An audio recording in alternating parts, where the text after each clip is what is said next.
सातवें इमाम के पास तारीख कह रही है कि 3 चीजें सातवें इमाम अपने कमरे में रखते थे, अपने हुजरे में। 3 चीजें सुनेंगे क्या? एक कुरान, कुरान से देखें कितना लगाव है अहले बैत। एक कुरान, दूसरी तलवार, और तीसरा सख्त लिबास, जंगी लिबास। आप मुझे बताएं क्या समझाया आइम्मा को? माजरत के साथ, माजल्ला, कमजोर थे, लाचार थे, बेकस थे। नहीं, अल्लाह ने उन्हें चारासाज बनाया।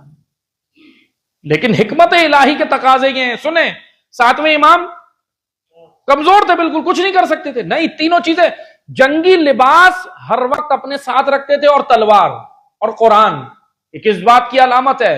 इमाम पैगाम दे रहा है दुनिया को, दे रहे थे सातवें इमाम कि मैं जंग के लिए तैयार हूं, मुझे नासिर नजर नहीं आ रहा।